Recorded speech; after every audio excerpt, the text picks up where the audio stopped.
Hai, Assalamualaikum. Saya Christina Syaira daripada 5 Step 2.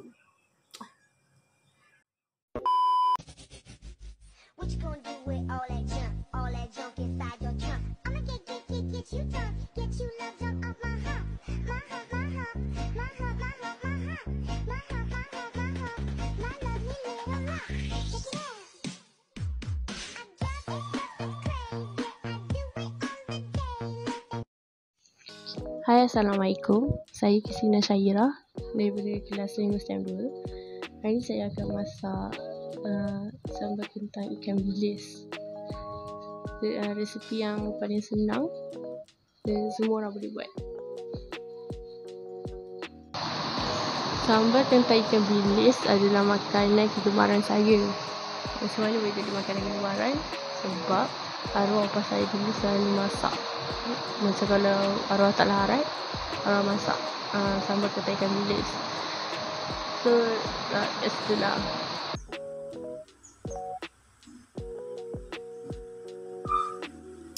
Kentang mesti digoreng dengan garing je. Begitu juga dengan ikan bilis. Garing. Sambal, pertama kita kena tumis dulu bawang putih yang dah dihiris. Lepas tumis sampai dia tukar warna, tak hangus. Bawang putih anak-anak kita goreng dulu.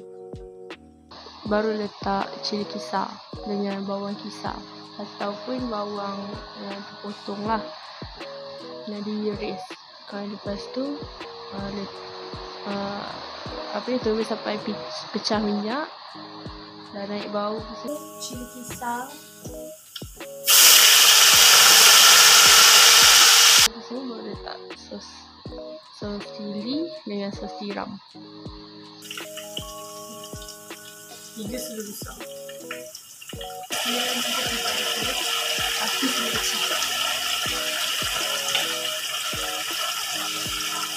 Letak ikan bilis yang dah goreng tadi dengan kentang. Kita dengan ikan bilis tadi. Dah siap. Cantik je. Satu-satu.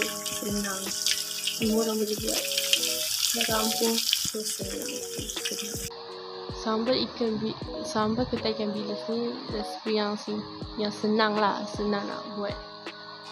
Macam nak buat tu, budak-budak pun boleh makan dengan nasi ke, pun boleh makan dengan roti gardenia pun boleh, makan macam tu pun boleh, sedap je. Tambah lagi makan dengan sup ayam, sedap juga. Tak kisahlah sup ayam ke singgang ikan pun sedap juga dengan sambal kentang ikan bilis.